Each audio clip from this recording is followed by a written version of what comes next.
สวัสดีครับผมเช้านี้ที่สกลนครเสน่ห์อิบุญสุสวัสดีFC ทั่วโลกเด้ออยู่น้ำมือผมนี่คือว่านบรรเทาอาการ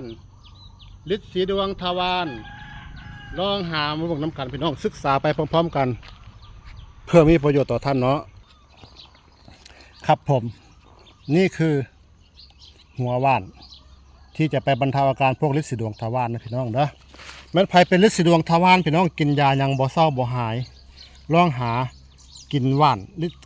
บรรเทาอาการฤทธิ์สีดวงทวารลองเบิ่งเด้อเพื่อมีประโยชน์ต่อท่านฤทธิ์สีดวงทวารแบบเป็นตุ่มแบบเป็นติ่งยืนออกมาแล้วก็แบบปูดออกมาเด้อพี่น้องเด้อคือคนอีสานเอิ้นดากออกหั่นล่ะพี่น้องแม้นไผดากออกเป็นประจำอย่าเอามือยู่เข้านะพี่น้อง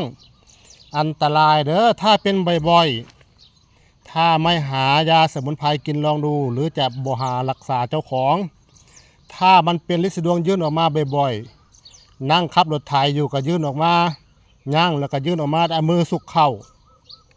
มันจะติดเชื้อกลายเป็นโรคภัยอย่างอื่นเด้อ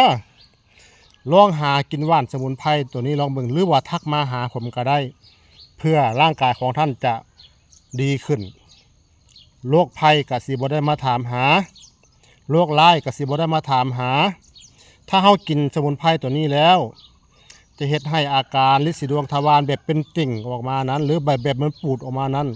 มันจะหดเข้าพี่น้องเอ๋ย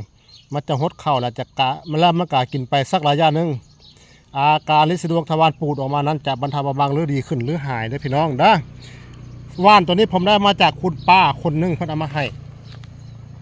รู้ได้แต่เสน่ห์ว่ามันบรรเทาอาการโรคภัยฤทธิ์สีดวงได้คือคุณป้าเพิ่นเป็นฤทธิ์สีดวงทวารพี่น้องเพิ่นเป็นฤทธิ์สีดวงทวารแบบปูดออกมาแหละเขาเอิ้นดากออกไปว่าง่าย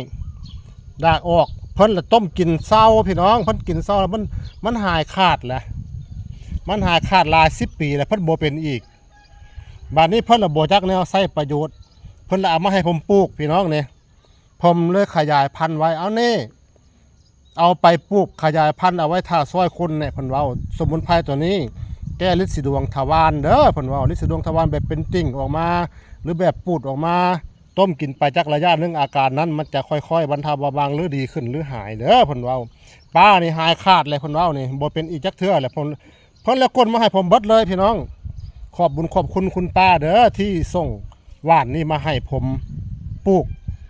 เพื่อสิได้ช่วยคนต่อไปเอาทุกสิ่งทุกอย่างก่อนกินก่อนใช้อย่าพาวเชื่อผมเด้อให้ท่านศึกษาเพิ่มเติมก่อนค่อยหาอยู่ค่อยหากินแล้วท่านอยู่ดีมีแห้งอย่าเจ็บอย่าไข้ขอให้สุขภาพแข็งแรงกับผมขอบพระคุณครับ